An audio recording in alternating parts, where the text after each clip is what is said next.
नमस्कार साथियों, बदाला प्लेटफॉर्म में आपका स्वागत है। एनसीईआरटी क्लास 8 लेसन नंबर 16 प्रकाश लाइट। तो इस चैप्टर में अपन को क्या देखना है, पिछली 7th क्लास में भी अपन ने देखा था प्रकाश के बारे में। तो प्रकाश परावर्तन कोण क्या होता है, अपवर्तन कोण क्या होता है, अभिलंब क्या होता है। तो जैसे कि ये दर्पण है और इस दर्पण से टकराने के पश्चात जो प्रकाश की किरण है ये आपतित किरण है और आपतित किरण इस दर्पण से टकराने के बाद में फिर से दूसरी दिशा में परावर्तित हो रही है। तो किसी पृष्ठ पर पड़ने वाली जो प्रकाश की किरण है उसको आपतित किरण कहते हैं और पृष्ठ से परावर्तन के पश्चात जो किरण होती है उसको कहते हैं परावर्तित किरण। और ये जो कोण बनेगा उसको कहते हैं परावर्तन कोण और आपतन कोण। और ये जो होता है 90 डिग्री पर जो बनता है उसको कहा जाता है अभिलंब। अब परावर्तन कोण और आपतन कोण सदैव बराबर होते हैं, कोण I बराबर कोण R, ये ही परावर्तन के नियमों में से आता है। अब परावर्तन जो है वो कितने प्रकार का होता है, तो नियमित और विसरित परावर्तन 2 प्रकार का होता है, रेगुलर एंड डिफ्यूज्ड रिफ्लेक्शन।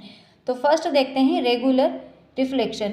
दर्पण जैसे कि चिकने पृष्ठ से होने वाला जो परावर्तन होता है उसको कहते हैं रेगुलर रिफ्लेक्शन। ये समतल पृष्ठ है, चिकना पृष्ठ है, उससे होने वाला जो ये आपतित किरण है फिर से परावर्तित हो रही है एक ही डायरेक्शन में, उसको बोलेंगे नियमित परावर्तन, रेगुलर रिफ्लेक्शन। जब किरणें किसी रफ सरफेस से परावर्तित होती हैं तो इसको कहते हैं डिफ्यूज परावर्तन, यानी कि किसी भी दिशा में जब इनका जिस दिशा में आपतित होती हैं वापस इरेगुलर डायरेक्शन में जब ये परावर्तित होती हैं तो उसको कहते हैं विसरित रिफ्लेक्शन, डिफ्यूज्ड रिफ्लेक्शन।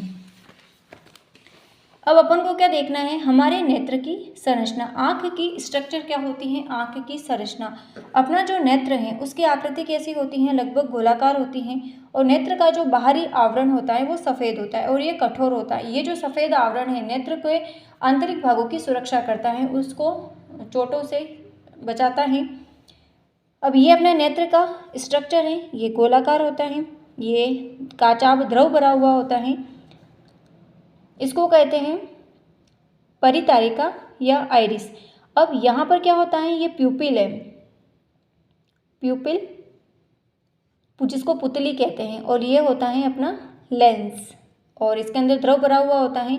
और ये जो पतली पतली सी निकल रही है वो क्या होती हैं, ऑप्टिक नर्व कहते हैं। और ये जो ऑप्टिक नर्व होती है वो मस्तिष्क से जुड़ी हुई होती हैं। और ये होता है रेटिना अपना, इसी रेटिना पर क्या होता है, प्रतिबिंब बनता है, शलाका, शंकु और ये जो कोन्स होते हैं वो शंकु और जो शलाका है, कोन्स और रोड्स प्रेजेंट होते हैं। जो कोन्स होते हैं वो तीव्र प्रकाश के लिए सेंसिटिव होते हैं, जबकि जो रोड्स होते हैं वो मंद प्रकाश के लिए सेंसिटिव होते हैं। तो ऐसा थोड़ी होता है कि एकदम जो फास्ट ब्राइट लाइट होती है अपन उसी को देख सकते हैं, थोड़ी कम लाइट होती है उसमें भी अपन देख सकते हैं। तो उसके लिए कौन जिम्मेदार होते हैं, रॉड्स।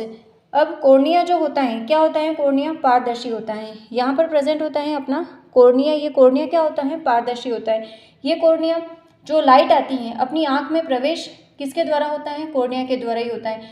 तो किसी भी व्यक्ति में, कोई व्यक्ति डेड हो जाता है तो उसकी जो आँख का अंग नेत्रदान जो किया जाता है वो किसका नेत्रदान होता है, कॉर्निया का ही तो होता है।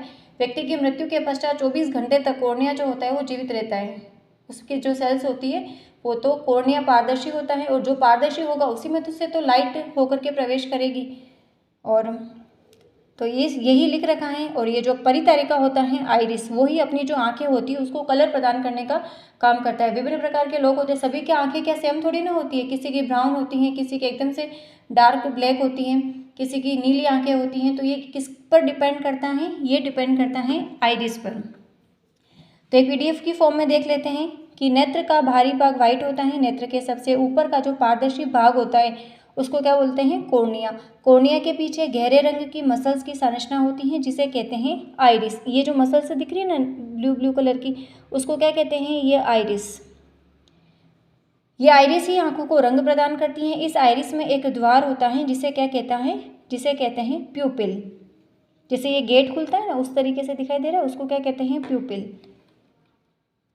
आइरिस की ही आंख में प्रवेश करने वाला जो प्रकाश है उसको नियंत्रित करता है। और पुतली के पीछे एक लेंस होता है जो बीच में मोटा होता है और यह लेंस प्रकाश को रेटिना पर फोकस करता है। प्रतिबिंब कहाँ बनता है, रेटिना पर ही बनता है। और रेटिना 2 प्रकार की सेल्स का बना होता है, कोन्स और रोड्स। कोन्स क्या करती हैं, तीव्र प्रकाश के लिए सेंसिटिव होती हैं, जो रंगों की पहचान करती हैं, जबकि रोड्स क्या होती हैं, मंद प्रकाश के लिए सेंसिटिव होती हैं। अभी क्लास 8th के अकॉर्डिंग अपन को यही ध्यान में रखना है, बाकी और भी बहुत सारी स्ट्रक्चर्स होती हैं इसमें।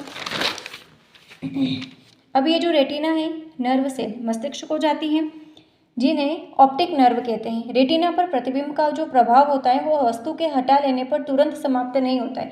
प्रतिबिंब अपना रेटिना पर बनता है, लेकिन ये जो प्रतिबिंब है उसका अगर वस्तु हट जाती है तुरंत ही प्रतिबिंब का जो प्रभाव है वो समाप्त नहीं होता है। यह 1/16 सेकंड तक इसका प्रभाव बना रहता है। इसलिए यदि नेत्र पर प्रति सेकंड 16 या उससे अधिक रेट पर गतिशील प्रतिबिंब बने तो नेत्र को वह वस्तु चलचित्र की भांति मूव करती हुई दिखाई देती है, चलती फिरती।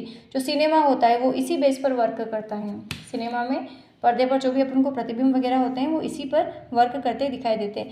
तो ये अपन ने आज छोटा सा देखा है कि डिफ्यूज्ड रिफ्लेक्शंस वगैरह क्या होता है और हमारे नेत्र की जो संरचना है किस प्रकार की होती हैं और क्या क्या पार्ट प्रेजेंट होते हैं। ये जो फ्लूइड प्रेजेंट होता है उसको कहते हैं काचाभ द्रव। बाकी का अपन कल स्टडी करेंगे। तो मिलते हैं कल की क्लास में। Thank you.